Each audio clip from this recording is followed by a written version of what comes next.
રાજ્યમાં વધુ એક નકલી ટોલ નાકું સામે આવ્યું છે। જૂનાગઢના ગાદોઈ ગામ પાસે નકલી ટોલ નાકું ઝડપાયું છે। રૂપિયા લઈ વાહનોને જતા દેવા હોવાનો આક્ષેપ કરવામાં આવ્યો છે। ગાદોઈ ગામ ટોલ નાકા મેનેજર દ્વારા આક્ષેપ કરવામાં આવ્યા છે। ગામના કેટલાક લોકો વાહન ચાલકો પાસે પૈસા ઉઘરાવે છે તે પ્રકારના આરોપ લગાવવામાં આવ્યા છે। તો અગાઉ અમુક શખ્સોએ હથિયારો સાથે રાખીને રસ્તો પણ બંધ કરી દીધો હતો। નકલી ટોલ નાકા મુદ્દે થોડા દિવસ અગાઉ ફરિયાદ પણ નોંધાઈ છે। તો ગાદોઈ ગામના સરપંચના પતિએ ટોલ મેનેજરના આક્ષેપોને નકારી દીધા છે। તો હવે વધુ એક નકલી ટોલ નાકું રાજ્યમાંથી ઝડપાયું છે। જૂનાગઢની આ ઘટના છે જ્યાં ગાદોઈ ગામ પાસેથી આ નકલી ટોલ નાકું ઝડપાયું છે। રૂપિયા લઈ વાહનોને જવા દેતા હોવાના આક્ષેપો કરવામાં આવ્યા છે।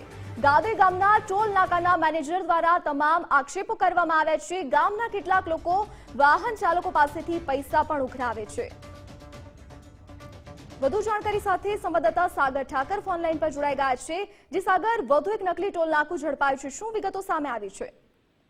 બિલકુલ થી ધરતી જુનાગઢ જિલ્લાનો જે વંથલી તાલુકામાં જે વંથલી સોમનાથ હાઈવે પર ગાદોઈ ગામ આવેલું છે અને ગાદોઈ ગામ પાસે જે ટોલ આવેલું છે કે જે ગાદોઈ ટોલ નાકા તરીકે ઓળખાય છે। અને આ ટોલ નાકામાં જો ખાસ કરીને વાત કરવામાં આવે તો ભૌગોલિક પરિસ્થિતિ એવી છે કે ટોલ નાકાની આગળ પાછળ જે અડધો કિલોમીટરના રસ્તા પેલા જે ગામનો રસ્તો જાય છે કે જે ગાદોઈ ગામમાંથી પસાર થાય છે, એટલે વાહન ચાલકો છે તે ટોલ બચાવવા માટે થઈ અને ગાદોઈ ગામમાંથી પસાર થાય છે।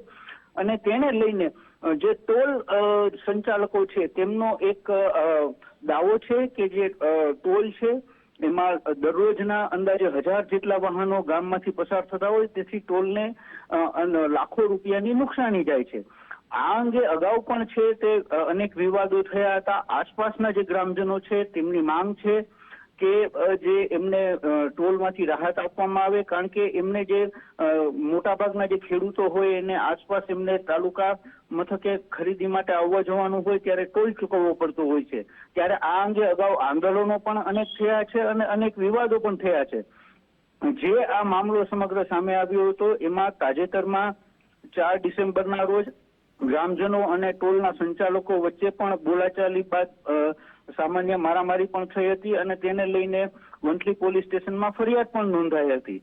પરંતુ જે સમગ્ર મામલે છે તે હવે તંત્ર દ્વારા પણ તપાસ હાથ ધરવામાં આવી છે અને આ અંગે આગળની કાર્યવાહી કરવામાં આવી રહી છે।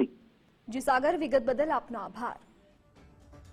તો રાજ્યમાં વધુ એક નકલી ટોલ નાકું ઝડપાયું છે। અનેક સવાલો પણ આ ઘટનાને લઈને ઉઠ્યા છે કે વારંવાર આવા નકલી ટોલ નાકા ઝડપાતા રહે છે રાજ્યમાં, છતાં પણ કોઈ કાર્યવાહી નથી કરવામાં આવતી। નકલી ટોલ નાકું ઊભું કરવાનો પરવાનો કોણે આપ્યો છે? નકલી ખાનગી ટોલ નાકું કઈ રીતે ચાલી શકે? કોની રહેમ રાહે ધમધોકાર આ ખાનગી ટોલ નાકું ચાલી રહ્યું છે તેને લઈને પણ સવાલ ઉઠ્યા છે। હાઈવેના નિયમોને નેવે મૂકી કોણે આ ખિસ્સા ભર્યા છે? શું વહીવટી તંત્રે પણ આંખો પર પાટા બાંધ્યા છે? શું તેમને આ નકલી ટોલ નાકું નથી દેખાતું?